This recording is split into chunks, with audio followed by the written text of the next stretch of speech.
እና በተረፈ ግን በመዳናችሁ ላይ ቅንጣት ያህል አትጠራጠሩ።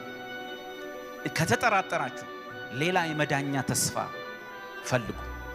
ታገኙ ከሆነ እሱ በተጠናቀቀው የመስቀል ሥራ ላይ ፍጹም ደህንነቴ ተደላድሎ አልቋል፣ ለዘላለም አልጠፋም ብለህ እመን። ወንጌል ይሄ ነው። በምንም አይነት ሁኔታ አንድም ቀን የእግዚአብሔርን ልጅ አትጠራጠሩ።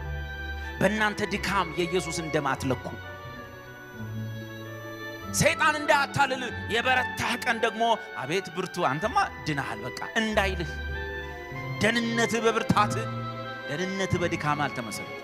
ሁሉ ጊዜ እንደምላችሁ ክርስቲያኖች ብዙ ጊዜ ሁለት ጊዜ ነው የሚሳሳቱት፣ ሲበረቱም ሲደክሙ አይ በሰሞኑ ሁኔታ በቤተሰቤ በተፈጠረው ችግር፣ ባለሁበት በመስሪያ ቤት ውስጥ በገጠመኝ ውርደት፣ ወር በቤተሰቤ ወይ በጓደኞቼ መካከል ባለኝ ነገር እግዚአብሔር ሕይወት ወጥቻለሁ፣ መንግስቱን አጥቻለሁ። አይ በዚህ ሰዓት ቢመጣ ጌታ ቀጥታን ጦርጦስ ነኝ ብሎ በሚያስብ ሰዓት በኢየሱስ ደም ላይ ቆሞ እያሰበ እግርህን አንሳ ከደሙ ላይ አትርገጥ።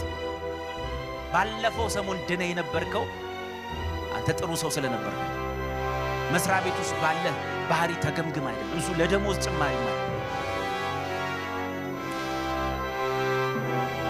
እንደገና ሲበረታ ደግሞ ይሄው ሰውዬ ሲበረታ ይሳሳል። አይ አሁን በጣም በርጅጃለሁ፣ 3 ቀን ነበር ፋስት ያስኩት፣ ባይብል በቀደም ደግሞ ማርቆስ ወንጌልን አጥንቼ ጨረስኩኝ፣ አሁን ደግሞ የጸሎት ጉባኤ ላይ ያገለገልኩ ነው፣ በቃ አሁን ማጥልቅ ነው። ይሄን የተሳሳተ በሁለቱም ስህተት።